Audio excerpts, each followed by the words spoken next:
Good morning, everybody. It's a very grey, dismal Saturday morning, isn't it? Here in Norfolk, I've actually got another laptop here open up, and I can see Oakwell in front of me, and it doesn't look that great there either. And hopefully, one of my colleagues will join me very soon. Hopefully, Paddy will be in here. But of course, the final game of the Championship season for Norwich City, and as Dan rightly comments on YouTube, let's hope that it's Norwich City's last Championship game for at least a few seasons. The team news will drop in about 2 minutes' time. We'll bring that to you. Of course, plenty of interesting lines for Daniel Farker to ponder this afternoon. No Ollie Skip, no Timu Pukki, Alex Tettey and Mario Vrancic. Will they get their final appearance in a Norwich City shirt? There's so much, I think, to discuss and look out for when that team news does drop. And of course, we'll bring it to you as soon as it does. Norwich City, I think, can move on to 99 points today on 96 as things stand. Already champions. So in that regard, probably not too much to play for. Barnsley as well, equally,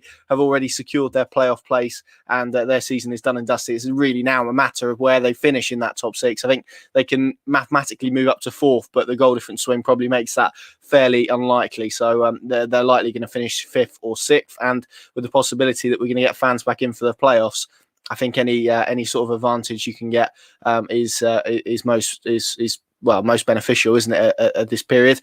We are about a minute away from the team news dropped. Callum Howard has said, "I completely forgot it was an early kickoff. Good job you went live to remind me." Well, we're happy to be of service, Callum. But early kickoffs do have that effect on people, don't they? I think they can throw off routines a little bit as well. We should have the team news in about a minute's time.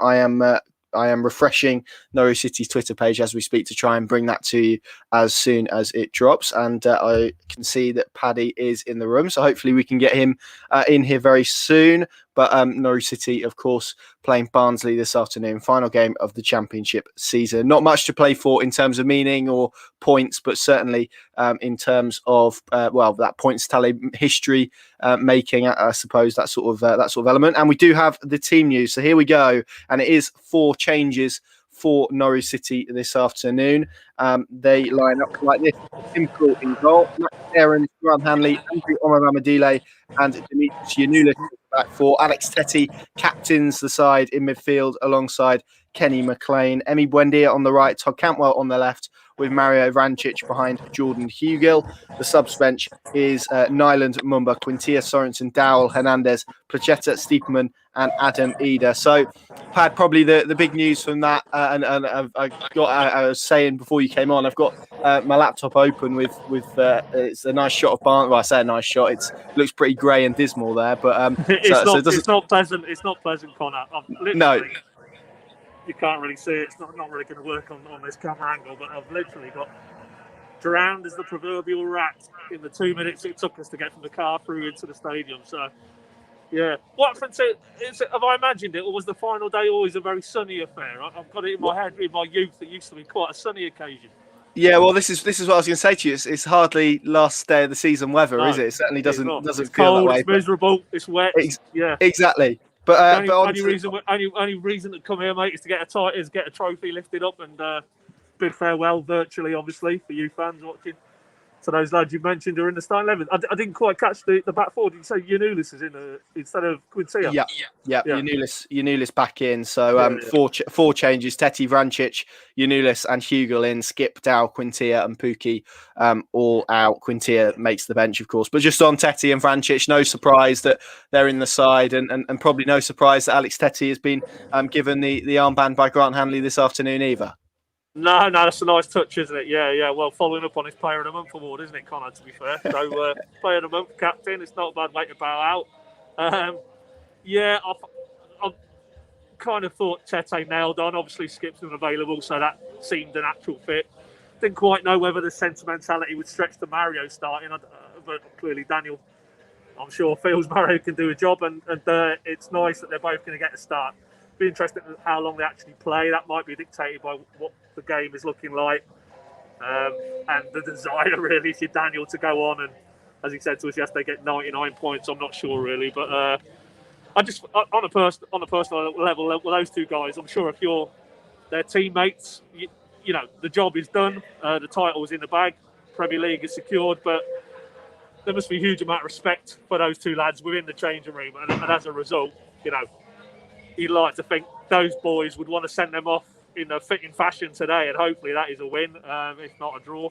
And if you're Alex and Mario, you'd really want to make your last game a memorable one and really perform at a level that is befitting, everything that Daniel has said about them and Stuart has said about them in the last few days, and a lot of Norwich fans have said that they've been such an integral part of the journey under Webber and Farker. And sadly for those two guys, the journey ends here today. Not the most glamorous of surroundings, but they won't worry about that if they go on and play well. And it is sad. It is sad, no two ways about it. But ultimately, there's been a bit of sentiment, I think we can say, shown from Daniel in his team selection today. But the reason they're not hanging around Mario more so than Alex, given the difference in age, but is ultimately that they can't show that type of sentimentality moving into the summer, the transfer window, and then planning for beyond, which is a return to the Premier League. So, this game today is really, for me, it's about the trophy, but it's also about those two lads as well. And you just hope at the end everybody is celebrating, and it's going to be quite memorable, I think. Hopefully, we'll be able to bring you the images and the video and the pictures, because I think the final whistle, for a lot of reasons, will be quite emotional for a lot of people. So, that to me is probably more interesting than what we might see in the 90 minutes that precedes it, Connor. Well, unless we see another Alex Tetty screamer, in which case, in which case, then it'll be worthwhile. I'll bring you the Barnsley team news. I guess the key line from a Norwich perspective is that Carlton Morris starts for them this afternoon. So they've got Collins, Britton, Sibic, Heelick, Anderson, Styles, Moon, Palmer, Morris, Chaplin, and Woodrow. Their bench: Walton, Williams, Solbauer, Haum, Odur, Kitchen, Freezer, DK, and Adebayo as well. No Alex Mowat for them in the midfield this afternoon, which may or may not be a boost for Norwich City.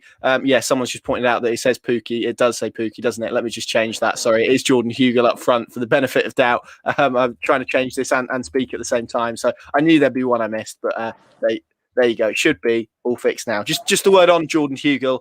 Pad obviously replaces Timu Pukki, and he is a very different type of striker. I think we can't hide away from that. And sometimes when he's come on, we've seen Daniel Farker introduce wingers as well. Plachetta's come on. Hernandez has come on. Is it going to be? I mean, look, the game, as we've kind of mentioned there, it doesn't mean too much in the grand scheme of things. But in terms of how Norwich City attack, are they going to have to change their approach, given that it's Jordan Hugill that they're going to have to be playing to rather than Timu Pukki? What do you think? Yeah, absolutely, Connor. Yeah, and obviously it's pertinent that we're here today at Barnsley because he started the last visit in the league, the FA Cup, fourth round, I think it was, and got injured, didn't he? And then was out for a period of time. I think he did his hamstring here in the second half of that 1-0 defeat. So there's a bit of a symmetry to Jordan Hugill's reappearance here in the starting lineup. And yeah, absolutely no doubt. I think we've seen enough of him, albeit playing second fiddle to the GOAT, that he's not a similar type of striker. In fact, you'd say he's a vastly different type of striker in terms of what he offers outside the box, what he offers maybe inside the box, and in terms of the service that those respective players require. And as a result, Eddie Buendia, Todd Cantwell, Mario, they will have to tailor. If it was Timu, they'd be looking to play in a slightly different fashion.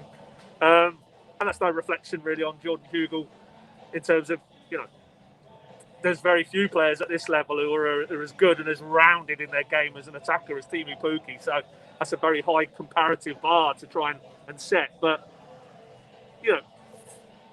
it's an interesting one moving forward. We're talking about, in terms of Mario and Alex, it's the end of the road. But, there's a guy, didn't really work for him in the Premier League at West Ham, didn't really get a look in. He will be hungry. In fact, I remember now when he first joined and we spoke to him out in Germany before the start of the season, that was the motivation to get back to the Premier League as soon as possible and prove himself at that level. So, at this stage in time, it looks like it would be very, very improbable to think that he would be a regular starter for Norwich in the Premier League. But, who knows? And if it's not to be a regular starter, then I think we need to see a little bit more from can he affect the game in a slightly different way, or if the game dictates it, can you throw him on and he offers something a bit different. He certainly does offer something a bit different, but it doesn't quite feel in all the time we've seen him on the pitch that it works quite as naturally as with Emmy and Todd and Kieran Dowell of late and Mario today. And I'm not sure how you solve that. It feels a little bit of a square peg, round hole situation moving forward. Ultimately, is Jordan Hugill going to be an impact type player? But if he is, it's basically Norwich having to set up in a slightly different way. And if it is, then I think he's essentially still going to be used in that off the bench type of impact role, really. I don't see, because ultimately, if Jordan Hugill was to have a far more leading role at the top of Norwich's attack, fundamentally that would alter, I think, how Norwich play the game, certainly in that final third. And everything we've seen and everything that Barker's success has been built on is Teemu Pukki with his ability to occupy defenders outside the box, to link the play, to run the channels, and just that cunning to play on the last man and those perfectly timed runs and the telepathy he has with Emi Buendia, notably, obviously. So, yeah, for Jordan, I guess it's another start, it's another opportunity for him, but I think we would all probably suggest that, if at the opening day of the new season, irrespective of what they do in the window, Teemu Pukki's fit, Jordan Hugill's fit, who's starting? I think we all know the answer. Yeah, absolutely. This is obviously Norwich's second visit to Oakwell this season. They lost there in the FA Cup back in January, I think it was, and it was well, Daniel Farke made 5 changes, not far off what he's made today, to be honest. But Norwich were beaten and probably well beaten in that game.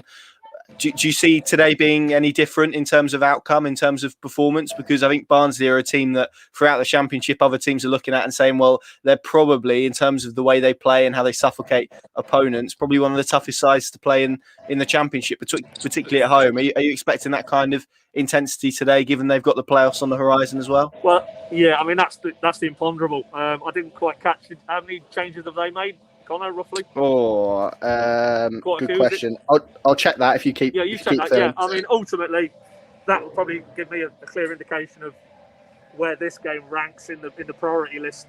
Because ultimately, yes, there's the argument about you want a bit of momentum and a bit of forward thrust going into the playoffs by a good performance and a good win here today. But flip side of that is you don't really want any of your key players injured for some massive games coming up on the horizon with the carrots. 3 changes, Pad, sorry. How many? 4? Yeah. 3. Okay, yeah. So, I mean, that's not wholesale, is it? So, and, there was quotes from him last week. They lost at Preston 2-0. He wasn't happy with the lack of intensity and he was calling for a bit more of that today.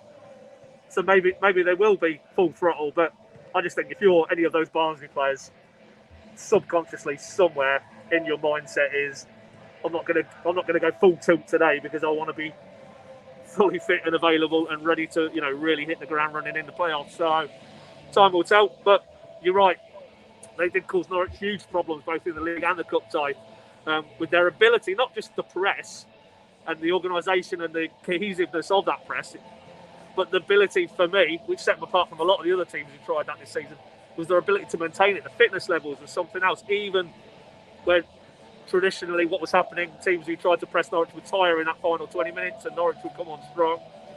The 2 games, really, Barnsley, home and away, that there wasn't a lot of sign of that. So, again, is that something, are they going to put that amount of effort in today and expend that amount of energy for what is essentially, I think there's a potential they can move up a place, isn't there? And that might alter the dynamic of who they get in the playoffs, but I think in the bigger picture, it probably at this stage doesn't really matter if they play a Brentford or a Swansea, really, I would have thought. So, yeah, it's hard to prejudge what the mindset will be, but you do observe Valérien Ismaël, and he seems to be a very demanding head coach on the sidelines. He's the 2 games with Norwich anyway. He's been very on top of his players and urging them on, and I can't see that changing too much today. So maybe for the first hour, 75 minutes, we'll see that intense Barnsley pressure, which has ultimately catapulted him into the playoffs, really, against the odds, it has to be said. But I just think, towards the end of the game, I think you'll start to see the realisation that they've got bigger battles ahead, and conversely, Norwich, how intense will they be? Yes, we know they want to maybe send Alex and Mario away on a good note. They clearly don't want to roll over today, and that might take a little bit of the edge off the trophy celebrations at the final whistle, but by the same token, the job is done. It's very hard to get themselves up again. I would have thought would have been quite a difficult training week this week. because the motivation clearly isn't there in terms of anything riding on this 90 minutes in terms of this season. So, I said last night, I think it's got draw nailed all over it. So a nice honourable draw. Both teams get something out of it, and then we can crack on with the real reason we're here, which is the celebrations. Absolutely, yeah, absolutely.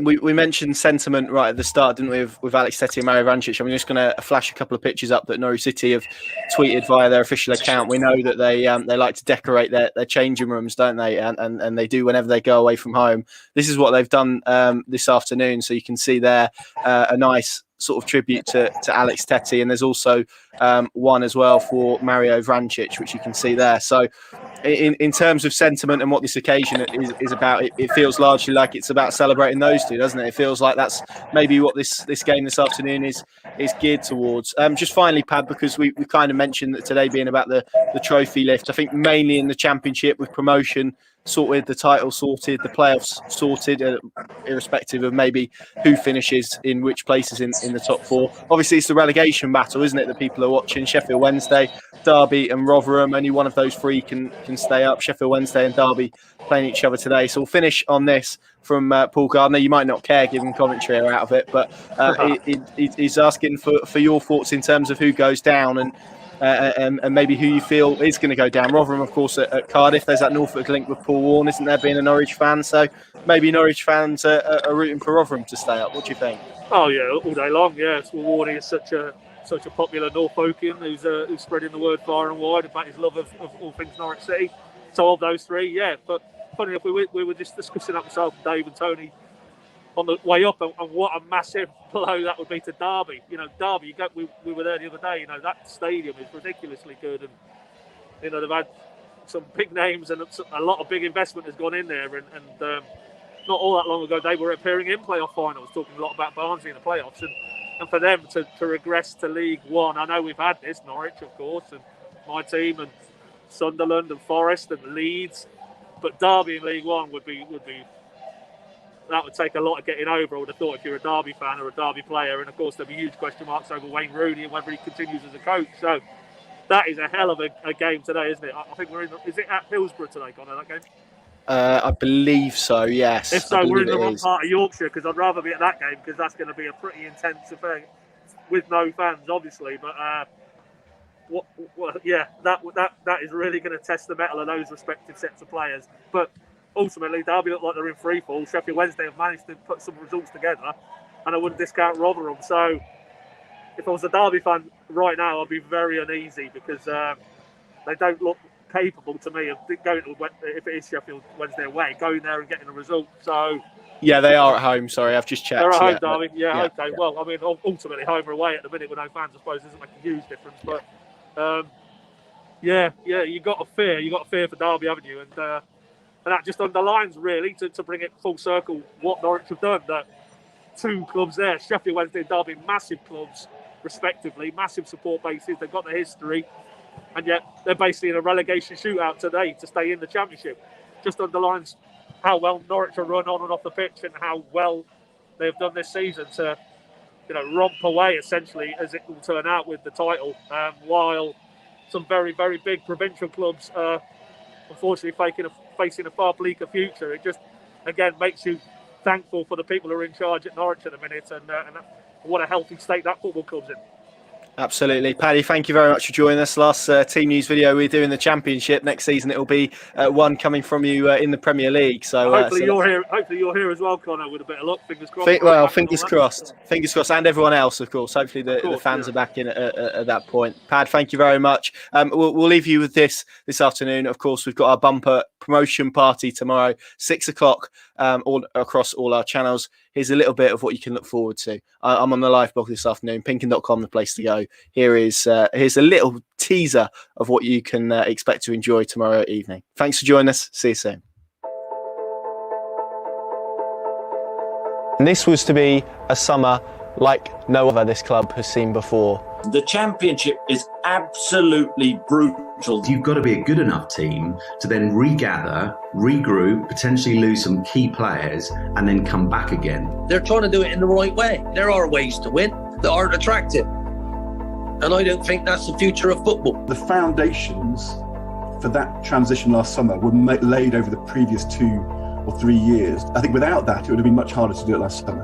Literally, the foot went back on the accelerator and basically broke the wheel of those teams, the Brentfords and the Swanseas. With doors closed, turnstiles shut, and expectations still as high as ever. Because in August, every team expects that they're going to win the league, but for Norwich City, those were very genuine ambitions amongst supporters. But hidden amongst all of that was keeping the disappointment away and making sure this season contained numerous good times.